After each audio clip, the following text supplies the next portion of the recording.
All right, Shalom. First and foremost, I give all praises, honor, and glory unto Yahweh, Bahashem, Yahweh Shai, Bahashem, Hakodash. Double honors unto the apostles and the elders of great millstone. Peace and salutations unto the Akim and to the elect that are scattered throughout the four corners of this earth, pushing this truth and faith and sincerity. Honor Brother Shema Allah from the GMS Houston camp.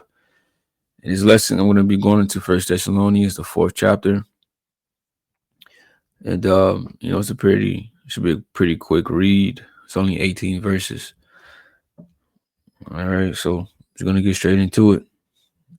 This is First Thessalonians 4:1. It said, "Furthermore, then we beseech you, brethren, and exhort you by the Lord Yahushua, that as ye have received of us how ye ought to walk, and to please the Most High, so you would abound more and more." Right, because we all have come into this truth, and we have learned from the men of the Lord, right, our apostles and elders, right, through the Spirit on how we should be and how we should conduct ourselves, and going into the scriptures, all right, and learning all of these things, all right, and we're supposed to apply them into our lives, our daily lives, all right. Being an Israelite is not just being an Israelite by name; it's inwardly. Okay, you got to actually do, you got to actually change, and be born again, all right, and continue to do these things day by day.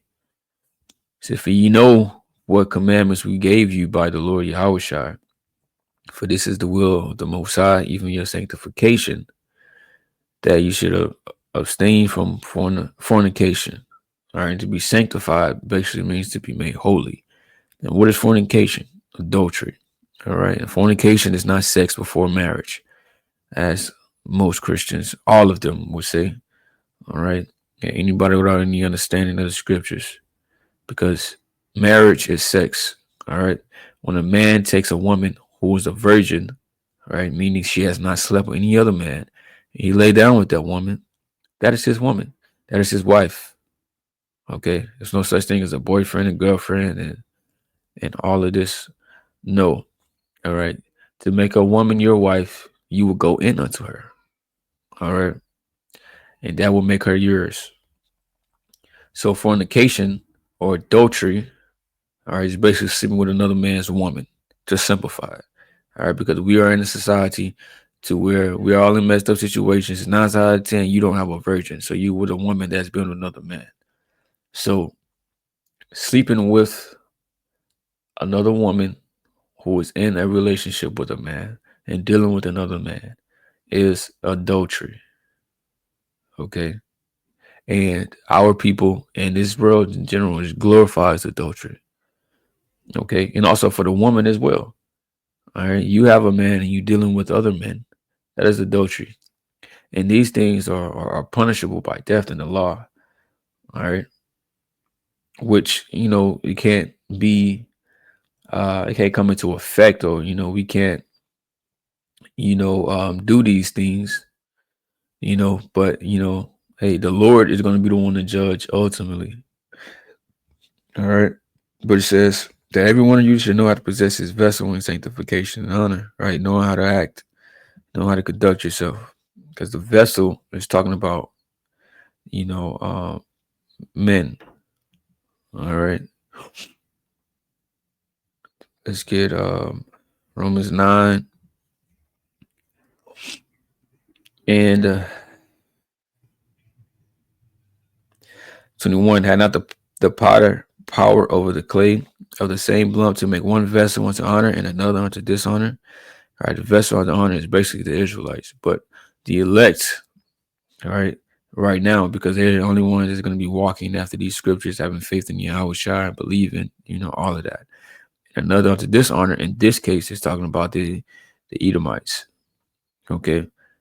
He says, what if the Most High, willing to show his wrath and to make his power known, endured with much long suffering the vessels of wrath fitted to destruction? All right, the Edomites, all right, so-called Caucasians, right? It says they are the vessels fitted to destruction, vessels of wrath fitted to destruction, because of all the wickedness they have done in the planet Earth and how they ruled the planet Earth, right? The things that they have done to the Lord's people, they're just meant to be destroyed. Okay. Another quick one, 2 Timothy 2. And 21, if a man therefore purge himself from these, he shall be a vessel unto honor, sanctified and meet for the master's use, and prepared unto every good work, right? So it says a man can be likened unto a vessel, right? The vessel of honor. So let's go back to 1 Thessalonians 4:5. It says, "Now in the lust of concupiscence, even as the Gentiles which know not the Most High." All right. So you get concupiscence is basically lusting after things that are forbidden. Strong's G, 1939. Epithumia. Epithumia. And Strong's G 1939, right? And it says desire, craving, longer desire for what is forbidden, lust. All right. In this case, it was going into adultery. All right. So that is concupiscence, right? Lusting after evil things, right? Even as the Gentiles, which know not the Most High. All right. And you have our people that are,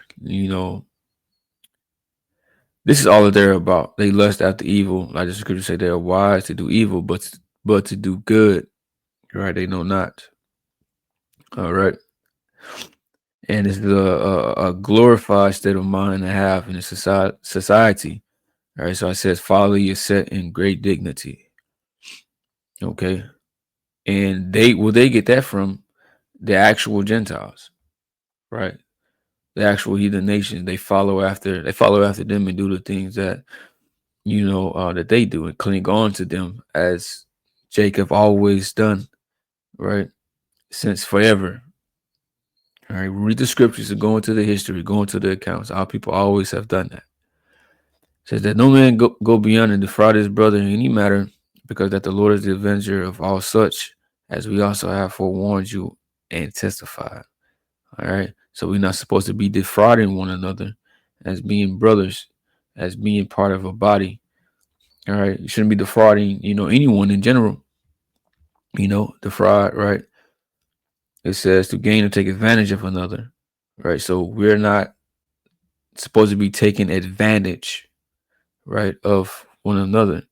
Okay, whatever situation it may be, or this brother may have this, or he may have money, or he may have this, or I can capitalize off of this. I can use him for that's wicked. Okay.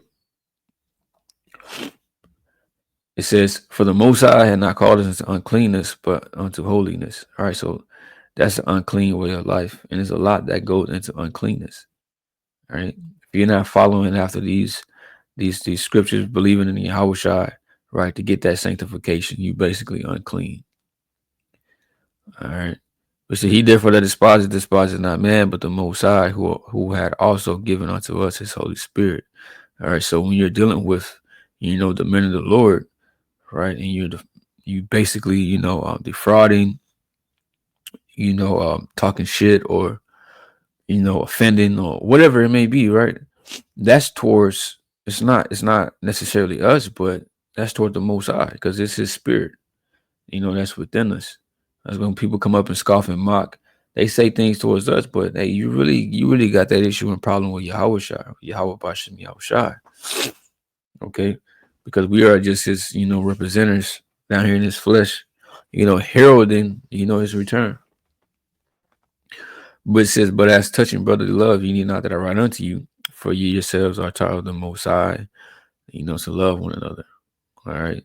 And this is important to have in its truth. That brotherly love, that charity. Paul goes into that, I believe, 1 Corinthians 13. Going into the importance of charity. And if you don't have it, it don't matter about you, being able to prophesy good and, knowing all of the scriptures and breakdowns. That ain't nothing. All right. That's an important part of this thing, right? But if you don't have charity, it speaks about it as the bond of perfectness. Okay. You don't, you basically, you're not, how can I say it? You're just fucking going off, basically. I else to say it, all right? You're not building your foundation right. Okay.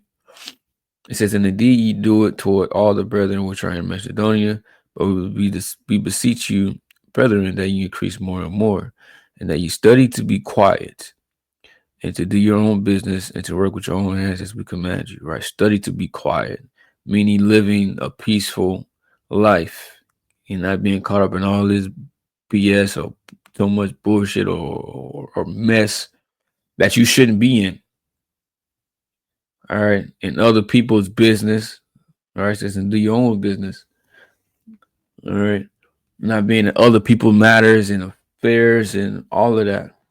Right. You wanna they got a saying in the world that says basically keeping your nose clean. All right, staying out of shit, staying out of trouble. Don't be starting shit. Right. Just live peaceful. All right. Avoid any unnecessary drama. All right. And he says to work with your own hands, be working, getting your own money. All right. Supplying yourself. All right. And not living a beggar's life. He said that you may walk honestly towards them that are without, that you may have lack of nothing. So those that are not in this truth. All right. It can be, the Israelite foreigners, the Israelites that don't know that they're Israelites. All right, over here in America, or just the heathen nations in general. All right, we got to walk a particular way amongst everybody. Okay, no matter if they're in this thing or not. Okay, this is a daily thing. It says, but I will not have you to be ignorant, brethren, concerning them which are asleep. Yeah, you saw or not, even as others which have no hope. Okay, so it says concerning them which are asleep. All right, speaking about those that die in the faith. All right, it says don't be ignorant of this, and that we don't sorrow as people that have no hope, because we have a hope, and we know that this is not the end, and that that the spirit returns to the Lord, right? And we know that they will be basically raised up, as Paul is about to go into. Okay. For we believe that Yahushua died and rose again, even so them also which sleep in Yahushua with the Most High bring with him. All right, so we believe that Yahushua got resurrected, raised from the dead. Okay. Hey, then those the believers that died in the faith in Yahushua, the Most High will do the same to them. When Yahushua returns, he's going to raise them up. All right. It says, for this we say unto you by the word of the Lord, that we which are alive and remain unto the coming of the Lord shall not prevent them which are asleep. All right. Meaning those of us who remain in this truth, who have not died in the faith, right? Those who remain in this thing are not going to stop those or prevent, the other men that died in his faith from getting their spot or from getting on the chariot, right? From getting saved. All right. No, they still gonna get their reward. All right. So for the Lord himself shall descend from heaven with a shout, with the voice of the archangel and with the trump of the Most High, and the dead in Yahushua shall rise first. So they're going to be the first ones to rise up. All right. So they have the preeminence over the men that are still here. All right. Because they die faithfully. Right. In the name of the Lord. All right. For this truth. All right. It said, then we which are alive and remain shall be caught up together with them in the clouds to meet the Lord in the air. And so shall we ever be with the Lord. All right. So we all going to meet up in the chariots. All right. Them first, and then we going to go up. All right. And we be at that number. And this is what we are waiting on. This will be a beautiful day. All right. Even though it says that the righteous shall scarcely be saved. It's going to be a lot going on. But once we touch down, once our feet hit them chariots, man. Woo. Brother, that's gonna be a beautiful feeling to know that we have escaped the destruction and that we were found worthy, all right, of salvation. And then it's on from now, bro. It's eternity. It says, then shall we ever be with the Lord. All right. So wherefore comfort one another with these words. And this is always comforting reading this. Always. All right. Talking about the kingdom of heaven, talking about what the Lord is gonna give us, reading the promises, all of this. All right. So that's the lesson. And I hope this is edifying. With that, I'm going to say shalom.